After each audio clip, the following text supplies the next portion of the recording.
Colonel Rob Maness has a lifelong record of providing dedicated service to this nation. Having worked his way up from the enlisted ranks to full colonel, he served our country for more than 32 years. He has served as a bomber squadron commander, bomb disposal technician, Joint Chiefs of Staff Operations Officer, assisted the National Security Team with the campaign plan for the global war on terrorism. He authored the first theater nuclear war plan and served as the Vice Commander of America's largest airborne intelligence wing.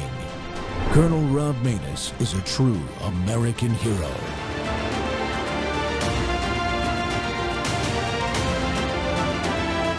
This is Rob Maness Live. So, when I look at this and we read about what's going on with AI, which I know is an area of expertise for you as well, looking into the future, this was a very conventional military situation with bombing campaigns and blockades. What do you think Iran potentially, as they try to survive the IRGC, what do they shift to as a power play? Well, they definitely, you're absolutely right. They're going to have to look at different asymmetric threats. They tried a traditional asymmetric threat, get a long-range, intermediate-range ballistic missile and a nuclear weapon, or a long-range intercontinental ballistic missile and a nuclear weapon. We prevented that. So what they will look at now, I think, are more cyber tools, bio tools, bio-based tools, so whatever they feel that they can use to bring pressure on the United States, to get leverage on the United States. Their cyber attacks were effective against singular companies in the United States during the last 45 days, not against sectors like China and Russia. They can affect like water and energy, full sectors. Yeah. That's why we need to pay really close attention to these new developments and these AI hacking programs, essentially, that are unleashed in a lot of places now. And we'll see what's next. Admiral Montgomery, thank you very much. Great to have you with us today. Good afternoon, everybody. Welcome back to the Rob Maness Show. It's More War Monday, and we're live on Worldview Tube and our X Spaces simulcast. Well, that video you just saw there, it should send a chill down your spine while the world watches missiles and drones and jets. Iran's Islamic Revolutionary Guard Corps and the Basij on the ground there are waging a relentless, invisible war in cyberspace. They're targeting our banks, our power grids, our hospitals, and our way of life. Cyber is the unseen battlefield of the 21st century. It's silent, it's deniable, and it can destroy infrastructure or cause real-world destruction without firing a shot.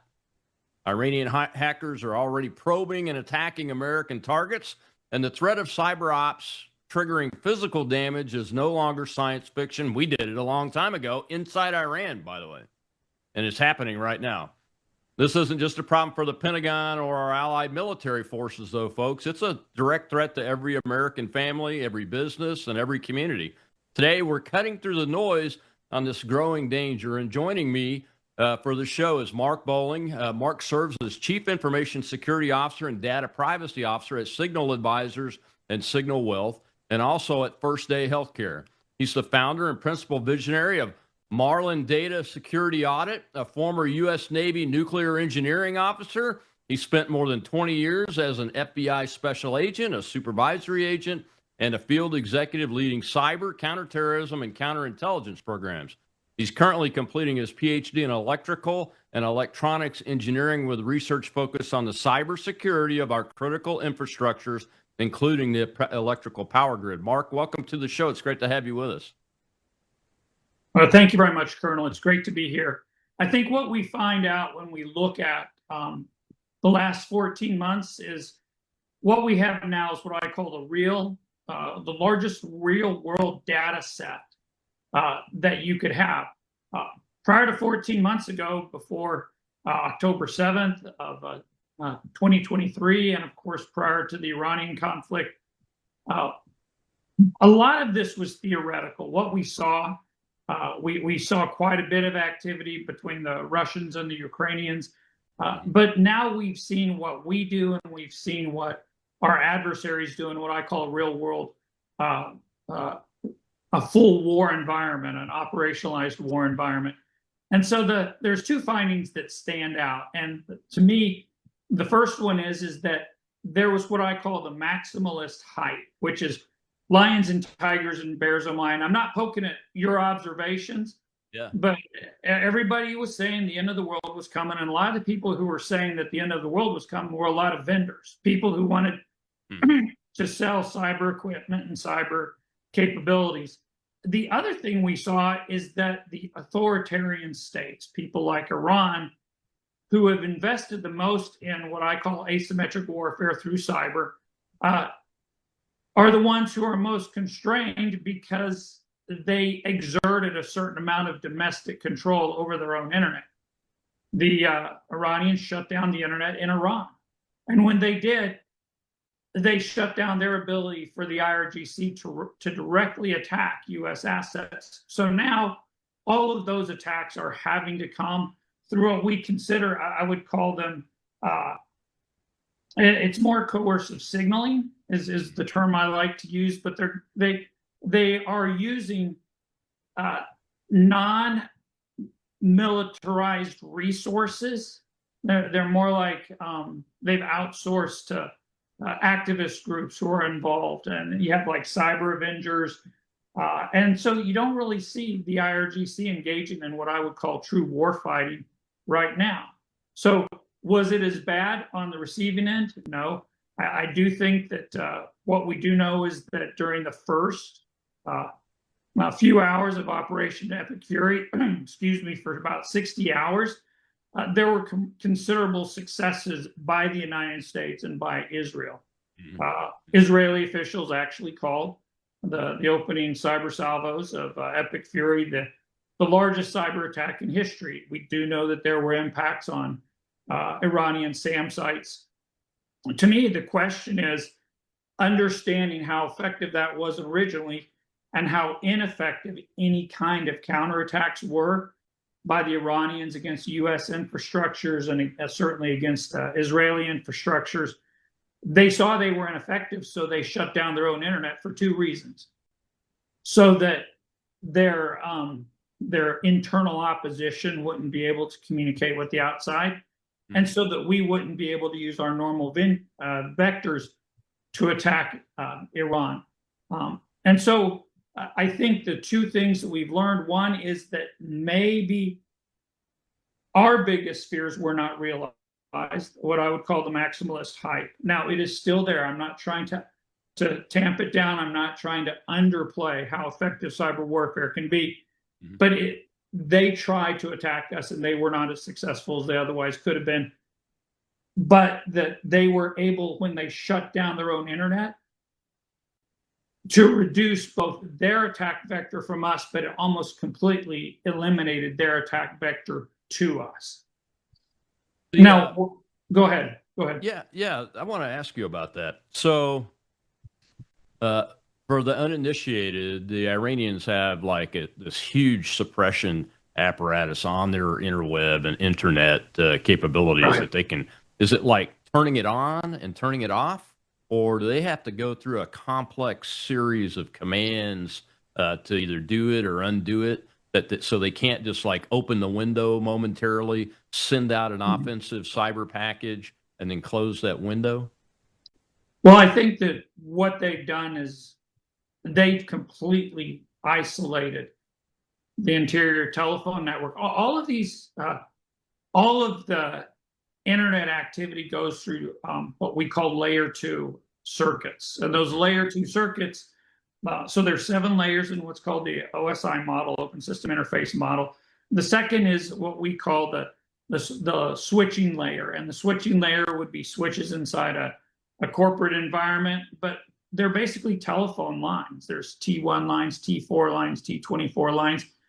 And basically what Iran did is they went and they unplugged all those T24 lines that connected their internal telephone system and their internal digital network to the outside world.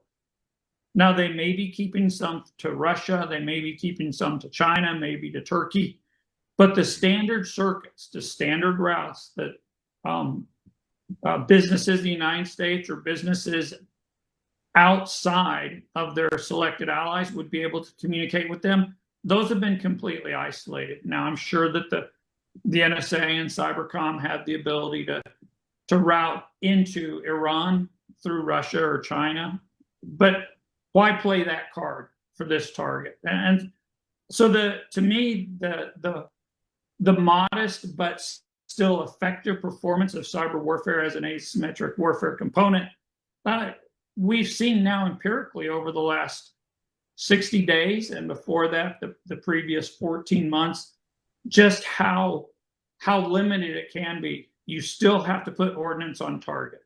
Mm-hmm. To stop something, you still have to put ordnance on target. Now, one thing that I did not see in my research, and because my research was focused primarily on technology, but I do think that the Israelis are probably quite effectively using signals intelligence through cyber warfare means to identify locations of members of the regime. The Israelis have been so incredibly effective at reducing the leadership of the regime. And I am 100% convinced that their effectiveness was driven by intelligence gathered through cyber means. Yes, some of the complexities of that issue right there, being able to gain signals intelligence through the cyber domain and using cyber tools, it creates some complexities in decision making on whether we use our offensive tools to make things happen, and shut down possibly avenues of information, doesn't it? It does, and I think what I want to do is I want to look at two exhibits. One is Russia as an exhibit, if it's okay with you, and then Iran as exhibit B. So Russia is going to be exhibit A, and what we saw initially in the after the invasion of Ukraine, and the invasion of Ukraine has been a categoric failure for Russia. Okay, and I'm a big supporter of the Iranian people, or not the Iranian, the Ukrainian people against the Russian aggression, against Putin's aggression. But we saw Sandworm. It's a tool that was developed ostensibly by Russian intelligence to go after Ukraine's critical infrastructures. It had some success initially, but once again, the success was moderated over time. And so what they did is they pivoted almost from the strategic objectives using Sandworm as a tool to what we would consider to be more frontline tactical objectives through what's known as infamous Chisel, where they would go after signal accounts and telegram accounts from stolen devices or captured devices, so they could actually make tactical targeting by reaching out to people. You could almost say that they were using it for signals intelligence for targeting purposes, as opposed to actually achieving strategic objectives. The other thing we saw was that the Russians attacked the Polish energy infrastructure in December of 2025. 4 months ago. It was originally attributed to Sandworm, once again a Russian tool, but eventually the attribution came to be an FSB. That they're basically the Russians' FBI, an FSB tool. And so what we've seen is that most of the attacks for strategic purposes, once again, are on critical infrastructures. Early on, Russia went after Ukraine's telecommunications infrastructure. What did we do? We responded by giving them access to Elon Musk's satellite capabilities, and that really diminished the effectiveness of the Russian attacks on their Ukrainian telecommunication infrastructure. So what we see is Russia, probably the most belligerent and perhaps the most effective, I think, other than the United States, Great Britain, the United Kingdom, and Israel. Russia and China are probably right up there. I wouldn't say they're as good, but they're near peer. Okay, so they would be the most cyber mature, near peer belligerent let's nation. pick up on the Iran piece after this break. Okay, sure. But what I'm hearing is, like you said at the beginning, you still have to go kinetic. The cyber domain is a great tool, but even the large systemic-wide cyber attacks, like on the grid, they're not persistent because they can be alleviated through various means. All right, we'll be right back with cyber expert Mark Bowling here on the Rob Maness Show. It's More War Monday, and the part of the war you don't hear much about, the cyber war and all associated with it, is what we're talking about with Iran. We'll be right back.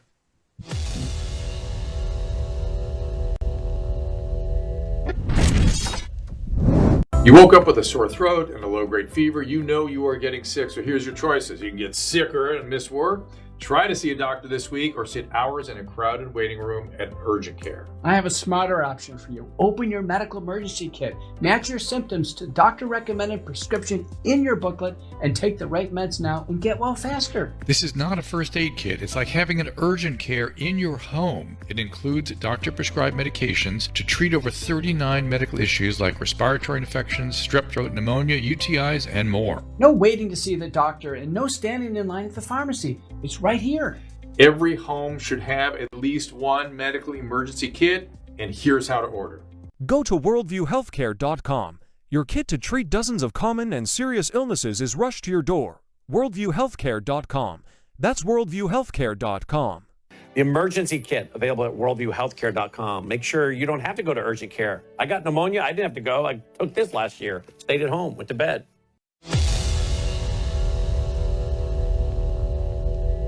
So Iranian hackers are retaliating. They're saying that they targeted Stryker, which is a U.S. medical device maker. They absolutely wiped this company, like erased all their systems. Their employees' mobile devices got wiped. They're saying this is in retaliation of the bombing of the all-girls school. I got this text message in my DMs this morning. I didn't know it was legit until the story broke, but they were just like, hey, we are hard down. They've wiped our systems, pushed OS resets to personal phones, work profiles, computers. Many servers have been wiped clean. All the work apps are down. The entire company is at a complete stop. The servers at the data center are inaccessible. They've accessed through our admin accounts, put their signature and artwork on all login pages. This is classic hacktivist stuff. And they sent emails to the executives taking ownership of the attack. They're not even trying to hide who's doing it. The news is starting to break as people are waking up and realizing what's going on. Companies put out an announcement saying, yep, we're experiencing a global network disruption affecting our Windows environments. But you don't see this kind of attack often. Wiped. 200,000 systems wiped. This isn't ransomware. This isn't espionage. This was a cyber attack in every sense of the word. Welcome back to the Rob Maness Show. It's More War Monday, and we're talking about the cyber part of the war with Iran and other adversaries' potential involvement. My guest today is Mark Bowling. And Mark, I wanted to show that little clip there. It's one of the few pieces of public information that's out there about a specific target. But the things that stood out to me were basically what you were saying. These guys have been reduced to maybe like a hacking type of cyber attack instead of being able to attack an entire grid system like our electrical grid or the telephone system. I think they were able to take down parts of the AT&T network early on the phone side, but it was very non-persistent and dissipated fairly quickly and was handled there. But these aren't the type of cyber attacks that we and the Israelis have been doing on them, are they? No. This is the attack on Stryker is what I would call a temper tantrum. Okay, it's a temper tantrum. They went in and they didn't even get what they really could have gotten out of this attack. We see probably 30 attacks of this magnitude a year directed at hospitals, healthcare providers, our medical infrastructure, and usually they're by Russian organized crime. It's almost entirely Russian organized crime. There's one specific group that does the majority of it.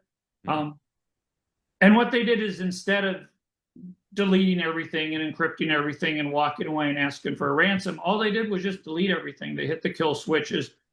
And now you have Stryker having to rebuild generally from stored media, from backup.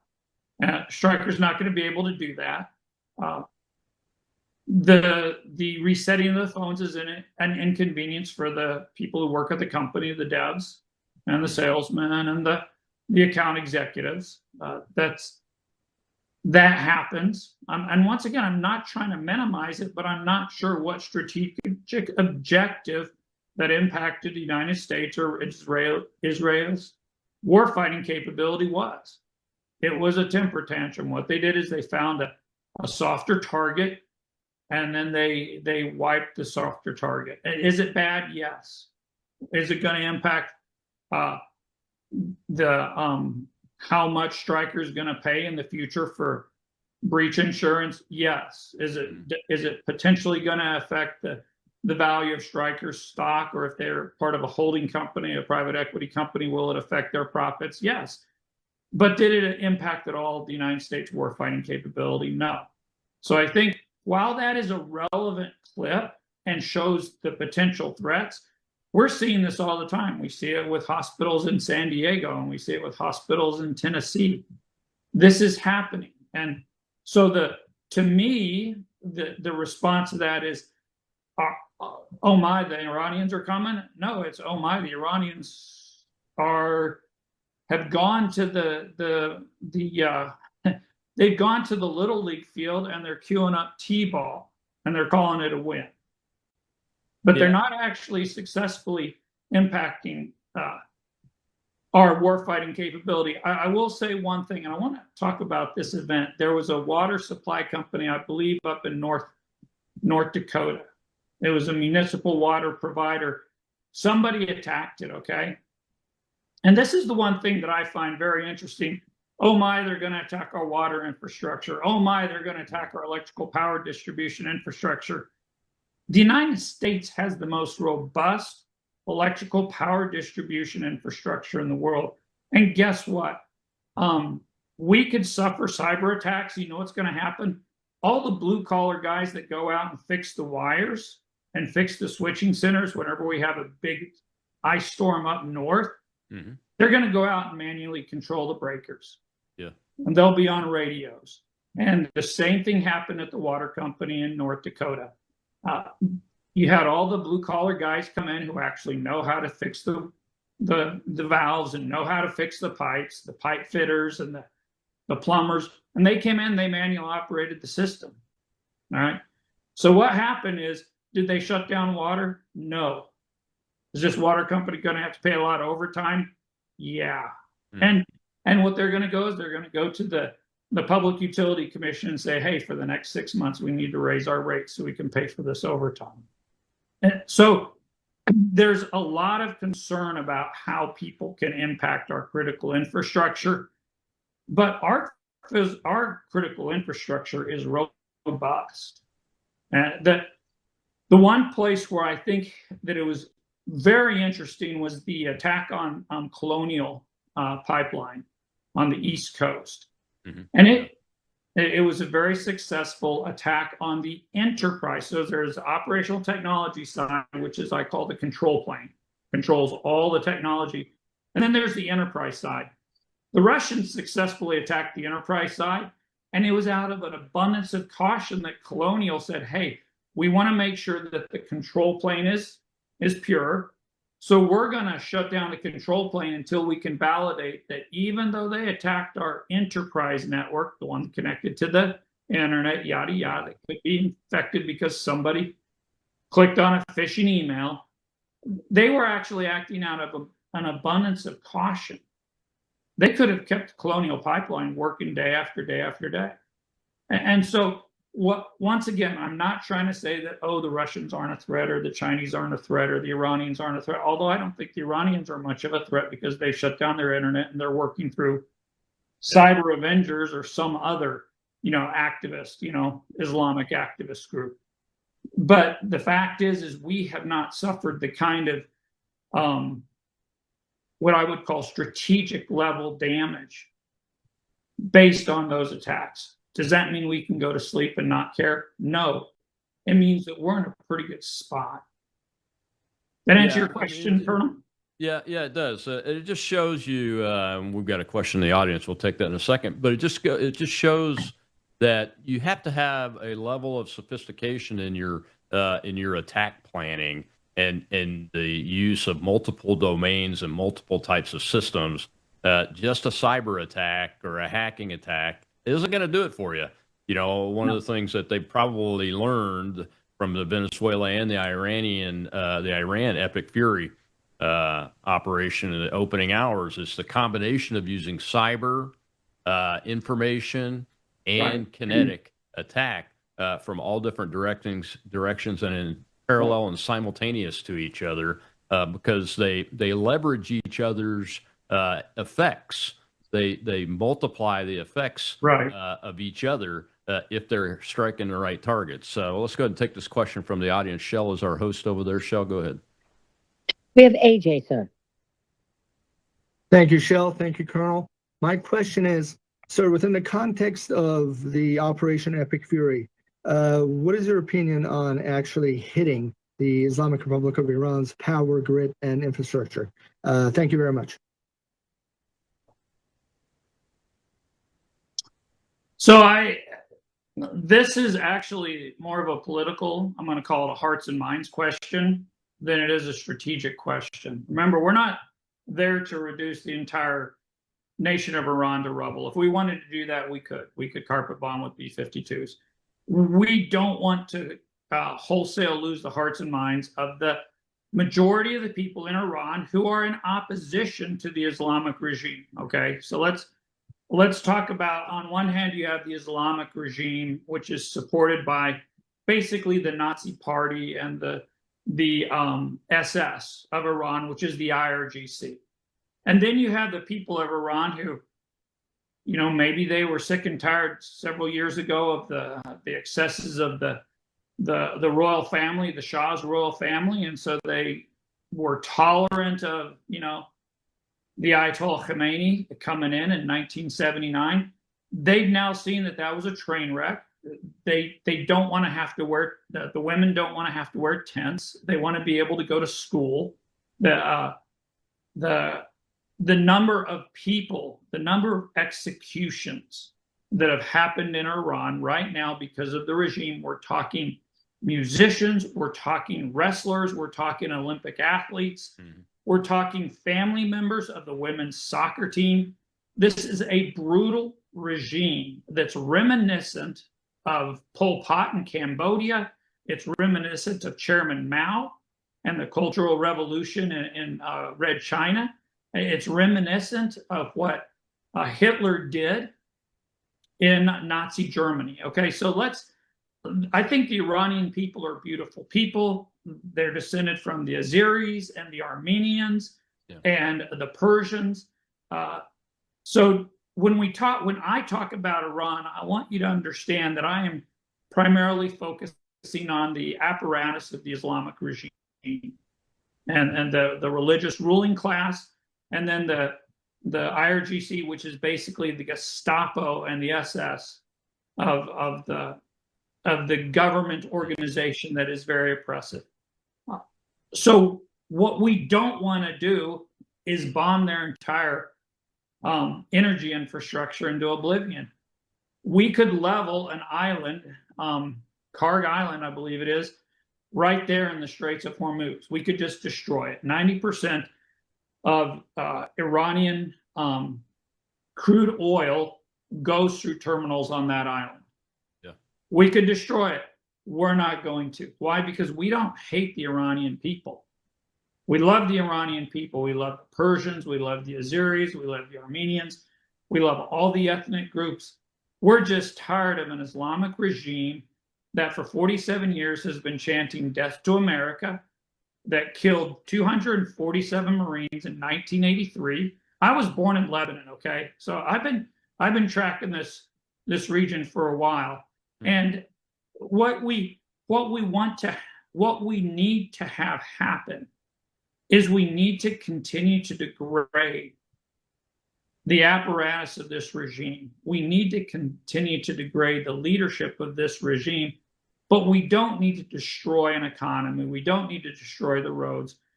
Perhaps we have to destroy some bridges to make a point. And there are very, very good intelligence analysts who are giving recommendations to the targeting officers for the Air Force and the Navy as they make determinations what to target next. And so I don't want to second guess their choices and their selections. But I think we are walking a very, very fine line between how do we fight the regime while we minimize damage to the people who I believe largely are, and we know from intelligence are largely supportive of our attacks on the regime. That Yeah, answers the one of the question. things you're not seeing, one of the things we're not seeing is massive numbers of civilian casualties Yes. because of the way targeting. But let there be no doubt, we are destroying the regime's capabilities, every piece of it every day. And when we come back, I want to talk to you about how cyber can be used to create physical destruction. America has one example of that, the Stuxnet virus that took out a lot of their enriched uranium centrifuges many years ago. So we'll be right back with cyber expert Mark Bowling. It's More War Monday. We're talking Epic Fury.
Do we have the capability, because I've always thought about this, do we have the capability quickly to put something up? Like, let's say that we were to take out part of the grid, and then let's say that does help to bring them to the table, or even regime change, or even you can have a semi-friendly regime coming up in the future that might allow us to, let's just say, help to put it back up, like quickly. Yeah. Do we have that capability to put something back up quickly that's temporary so that they can get back online?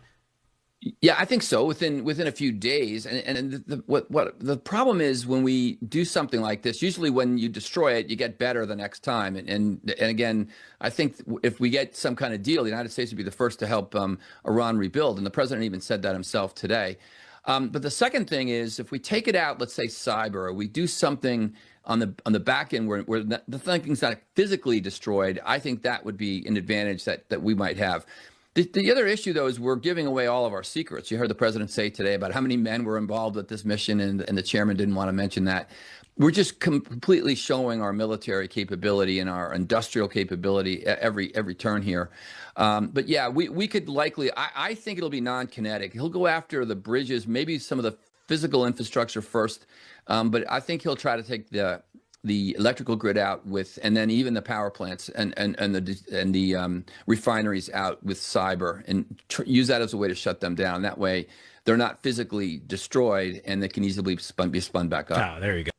Welcome back to the Rob Maness Show. We're live on Worldview Tube and our X Spaces simulcast. My guest today is Mark Bowling, Chief Information Security Officer and Data Privacy Officer at a major company, and former FBI agent and supervisory agent in the counterintelligence cyber type world, and a U.S. Navy veteran. And I want to thank you for your service, Mark. Before I forget to do that, submariners have a special place in my heart. I worked with many of them in nuclear operations on the Joint Staff when I was a major. It's a very interesting community. It's a great community, and of course, thank you for your service. I think my total service was 27 years, so you got me by about 5, I think. No worries. So fortunately for me, you're studying critical infrastructure on the electrical grid side too in your PhD program, and you've got a lot of experience across multiple types of these operations from different perspectives for decades now. So I wanted to play that clip because the gentleman was talking about using non-kinetic, going after the electrical grid. I worked in utility operations for a few years after I left the Air Force distribution side and safety and technical training. So I have a basic understanding of the digital controls that we use and the protections we have on them. But I wanted to ask, is it possible that we would want to do, and we're just speculating now, to try to describe for the average citizen how this might work? Most utility grid systems use similar types of controls if you're digital, and they work pretty much almost the same way around the world because the technology was developed in parallel for the most part, and they're switching out parts from different parts of the world all the time. Right. But some of these nodes that feed the IRGC directly, we would want to damage them to the point where it would take them a long time to destroy. But others, as you were speaking about earlier, is maybe we want a non-persistent effect, a total blackout for 48 hours, and those kind of things to disrupt their operation and keep them from repairing the ones that we break. Is that an approach that we would likely use to go after a system like the grid system? So let me just tell you how the grid is here in the United States. And if you've been on the distribution side, you've probably learned a little bit about this. We have the bulk electrical system. That's kind of at the highest level. We have, I think, 7 different, they're RTOs, regional transmission operators, or ISOs, integrated systems operators. And they manage the flow of large amounts of electricity between what we call distribution providers. So if you were going to try to attack the US grid, you would want to go after one of the RTOs, regional transmission operators, or ISOs, integrated systems operators. That would be pretty tough because their enterprise network, remember how I talked about the enterprise network and the control plane? The control plane is isolated from the internet using what the North American Energy Reliability Corporation calls the electronic security perimeter. Okay, so it's basically an air gap system. You can get in and mess with their records and their financials and their HR, but you probably can't mess with the control plane of the bulk electrical system. At the actual distribution provider level, it may be a little bit easier. I don't think it's enormously easier, just because the best practices in the electrical power distribution community are pretty good. And even if you do shut something down, they're going to send a linesman and our supervisor out there in their truck, and they're going to manually manage the grid at a switchgear. We have people who do that because those switchgears were my electronics technicians or my electricians' mates. They manage the power distribution either on a sub or on a carrier. So we have good people, so we have good best practices to fall back on. In Iran, I'm not sure exactly how discrete that is.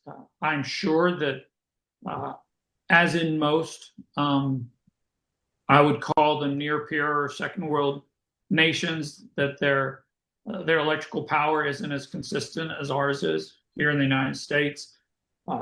Do I think it's theoretically possible? Yes. Many things are theoretically possible. Stuxnet proved that. Are we going to utilize our capabilities and show as many of the cards as we would have to show in order to achieve what I would consider to be a very limited strategic objective? Okay, so let's assume that a lot of their devices called digital control systems, industrial control systems, PLCs, programmable logic controllers.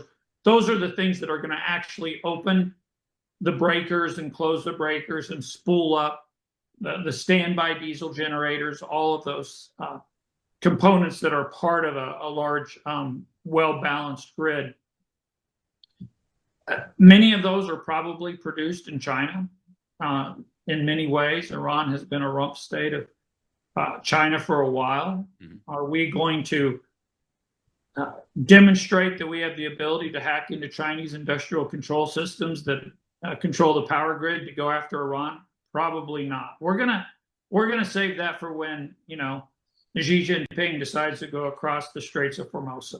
Okay, so I think Yes, do we have the capability? Yeah, because the guys up in Fort Meade and the guys at Cybercom and half a dozen Army units and Air Force units. You have the Air Force Information Warfare Center down in San Antonio.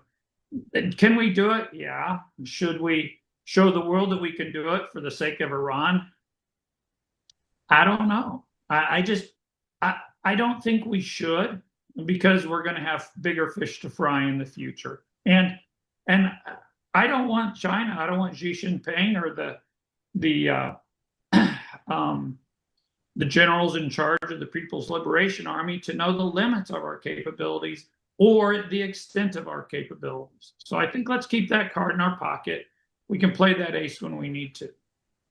Yeah, and we have the tools to do kinetic and non-kinetic attacks on their grid system without making the damage permanent. Exactly. Quite honestly, we have a great JDAM warhead that absolutely does very well on substations, especially. Yeah. But what if Iran?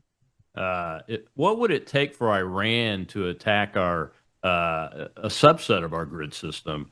Would they have to get help from China, or do they have the capability to do that? They're just not using it because of the circumstances you described earlier. So we've seen that they have limited capabilities. We do know that. I think that I've mentioned the name before. I have it somewhere. Yeah, it's a Cyber Avengers. They were able to demonstrate that they could attack Unitronics. Remember how I talked about industrial control systems? Right. They were able to switch from Unitronics to Rockwell Automation. Used to be who was it? Square D. Years and years ago, Square D had all the programmable logic controllers, and then Rockwell bought them. They renamed them Rockwell Automation. So I think Cyber Avengers has the ability to go after programmable logic controllers. But that's kind of like going after the very bottom layer of the stack, okay? If you really want to go after an industrial control system, you need to be able to get into what they call the HMI, the human machine interface. And so you have the programmable logic controllers that are actually controlling the mechanical and electrical systems, plumbing systems, valves, switches, breakers, etc. But on top of that, then you have kind of the computerized systems where you actually manage the programs, the ladder logic or whatever other industrial logic that you use to manage all of those switches, those switch controllers.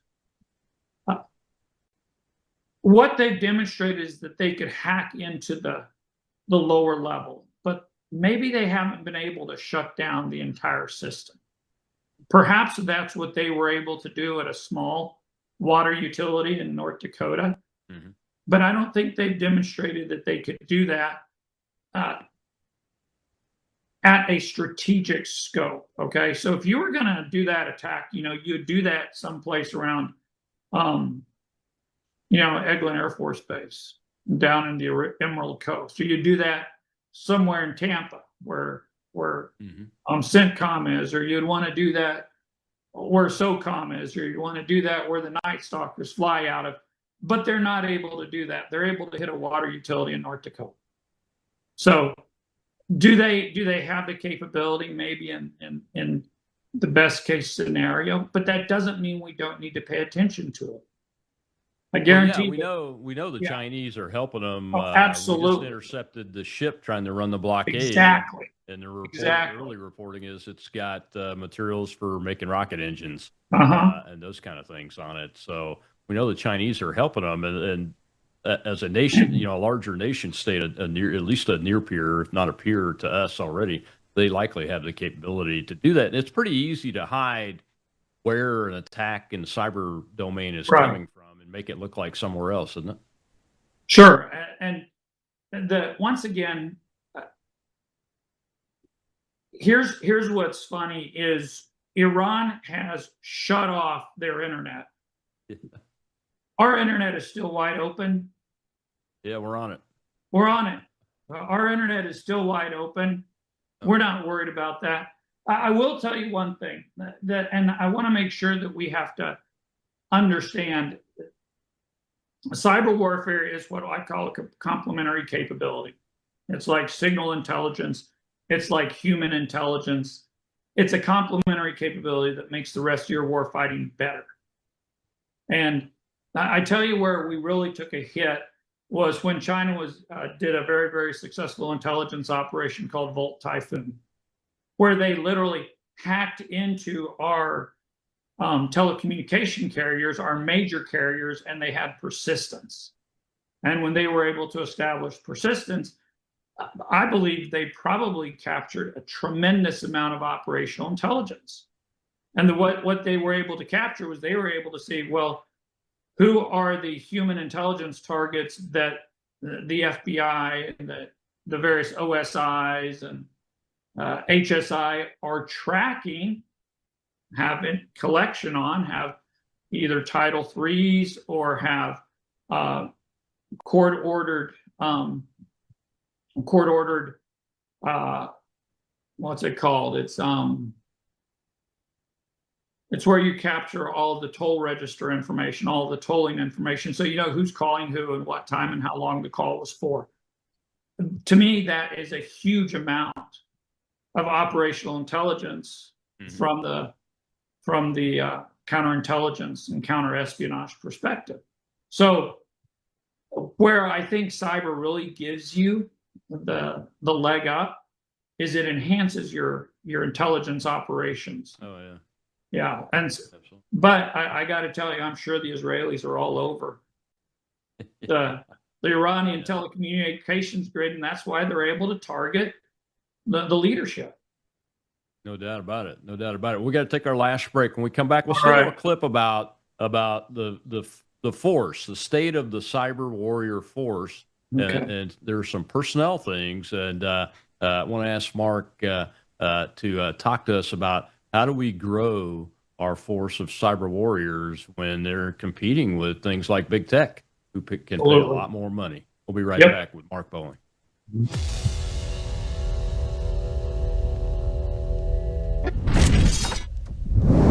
News is moving faster than ever, and so are we. Worldview Tube brings you 24/7 live stream coverage and now real-time alerts when it matters most. Once you have the Worldview Tube app installed, exit the app and navigate your way to Settings. In Settings, locate the tab labeled Notifications. Select the Notifications tab. Scroll down until you locate the Worldview Tube app icon. Select the tab, and here you can turn on and customize your notification experience for the Worldview Tube app. News doesn't wait, and neither should you. Turn on push notifications to stay informed. Every headline as it happens.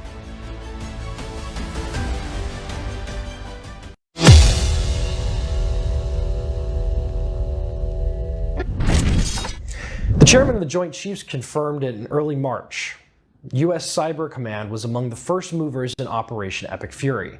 Before a single missile was publicly acknowledged, American cyber operators were already in the fight.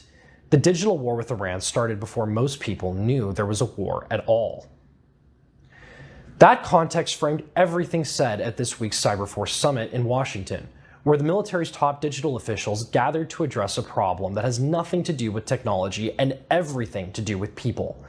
The U.S. military cannot hire cyber talent fast enough to fight the wars it's already fighting. Army Lieutenant General Paul Stanton didn't dress it up, saying, "Our cyber warfighters are in persistent daily contact with adaptive adversaries," he told the summit. The fight is on.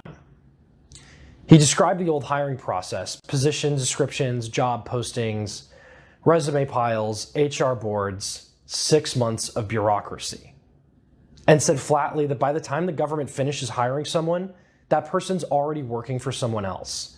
He's scrapped it. He's replacing it with what he's calling surgical hiring. Technical experts paired directly with HR staff, offers made on the spot at recruiting events. At one recent event, his team handed out 47 job offers on the spot and brought 32 people into the workforce within 3 weeks. The competition they're up against is Silicon Valley. Vice Admiral Heidi Berg, head of Fleet Cyber Command, described watching a young NCO leave her team for a private company. She tried to convince him to stay, learned what the private sector was paying, and realized the military simply couldn't match it. The answer the military is leaning on isn't salary, it's authority. Cyber operators in uniform can conduct operations that no private sector employee is legally permitted to do.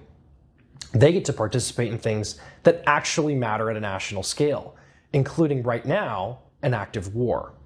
Cybercom 2.0 is the overhaul trying to fix the pipeline permanently, linking Cyber Command directly to the military branches, building specialized teams, preventing burnout, and keeping talented operators from having to give up their keyboards to get promoted. The cyber workforce problem isn't new.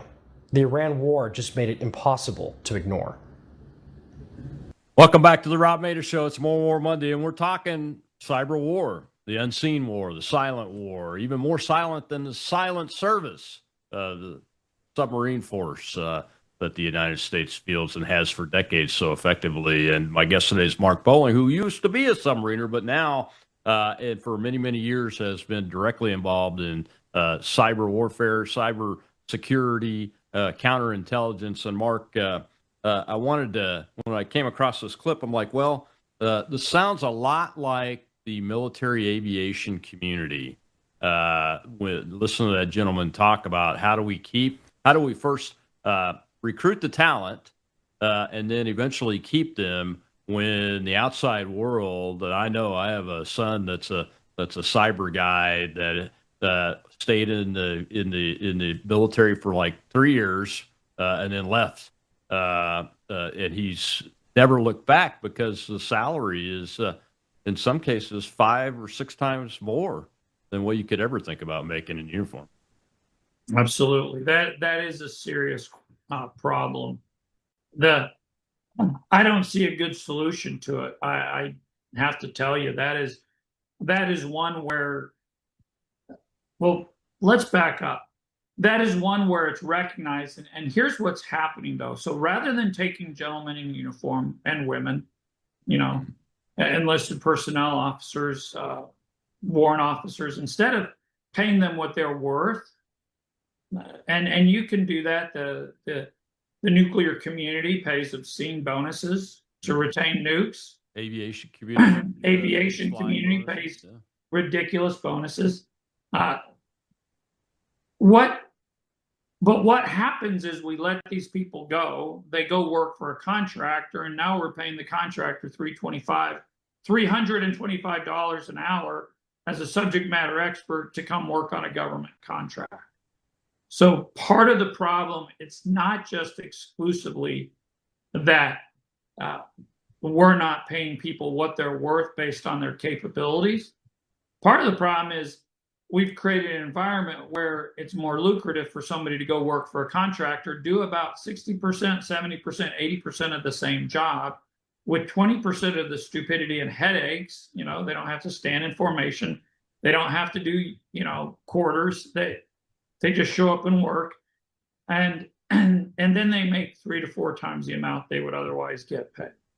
I mean, it's almost comical what happens at places like Fort Meade. You have the person who's the technology expert, and then they go get a civilian job and increase their pay and reduce their stupidity, and then they go and they become a contractor working for the very same role that they were in, and so. That is a model that I just don't think is sustainable. Mm-hmm. I mean, how much do you think Mandiant and Unit 47, Unit 42, and Recorded Future? You can just go right down the line. How much those guys are getting paid when they're doing government contracts and they're doing a lot of the same work that they used to do when they were in uniform. Oh yeah. It's just, do we have the capabilities? I will tell you something where I've had an idea. I'd like to see it implemented here in Arkansas. And I basically came across this. I spent a lot of time with our local Air Force, Air National Guard unit here. It's the 178th. It's a cyber squadron, and they're all National Guardsmen. Some of them, One of them works for AutoZone out in Memphis. A couple of them work for Worldwide Technology up in St. Louis. Every couple of weeks they come to Little Rock for their drills, and I've gone out and done some presentations for them. We did a drill called Cyber Shield, an exercise, and I was, quote, their civilian community member. I owned the railroad company that they were trying to protect, yada yada. Really fun group of gentlemen and ladies. And the Cyber Shield exercise is so awesome because it includes the National Guardsmen, many of whom, when they're not working for, $32 an hour on the weekends for the Air National Guard, they're making $98 an hour, $130 an hour working for Worldwide Technology or Presidio or some of those other companies. I think we absolutely should expand as much as we possibly can, as much as we can possibly justify both our reserve cyber units and our National Guard cyber units. Just like we're talking by orders of magnitude. We're not talking doubling. We're talking, quintuple them, make 5 times as many or 10 times as many.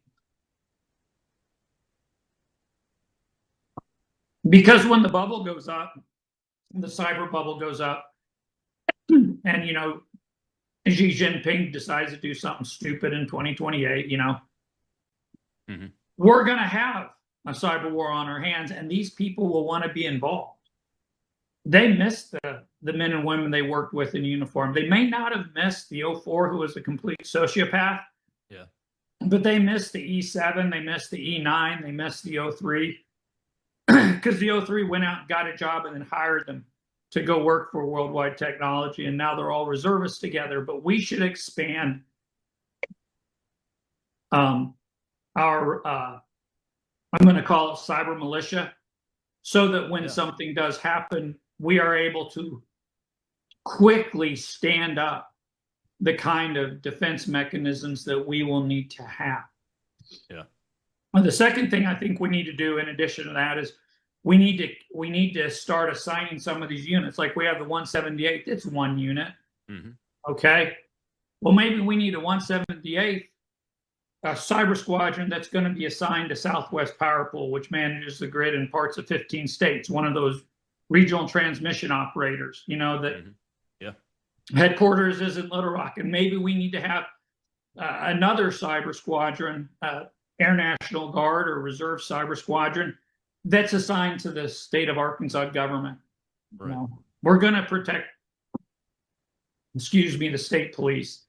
And so you have these opportunities for integration, before something happens. Yeah, I was thinking about that yesterday on April 19th. And, the shot hurled around the world of Lexington and Concord, those were militia that were regular citizens called upon to defend their communities. And this is a threat, an active threat that gets you at the community level. It hits you at the community level. So having, I like the way you're thinking about that. Having an increase in cyber warfare units in the Guard and Reserve, and assigning them to specific tasks, regions, or specific targets that are under that threat day to day, I think is very important, because then they could not only take care of that ISO headquarters, but also look for other threats coming in around it, and eventually, if they get called to active duty in a major war, then we're all synced together already. I like that idea. But it's going to take out of the box thinking, Mark, by some dude in the Pentagon that's got an SCS by his name, probably. Those guys, as we see every day, are pretty resistant to new ideas. But we have the right leadership team, political appointee wise, that might hear that idea and start giving it some serious consideration. I like it. Well, hey, man, thank you so much for joining us today. I've been wanting to do a show on cyber warfare for a long time. because folks, they think they understand it maybe, or they just don't understand it, and they think they hear hacking and think it's cyber warfare, et cetera. There's a big difference between warfare and hacking, and I think you helped explain that very well. We appreciate you. All right, thank you very much. It was great to be on, Colonel. Thank you. And tomorrow, folks, is Training Tuesday. Steve Baker, formerly of the Blaze, hopefully talking about January 6th pipe bomber and some other things that are going on in the independent media world. He's one of the most trustworthy out there. Hopefully we'll have him this time. Steve Baker. I'll see you then.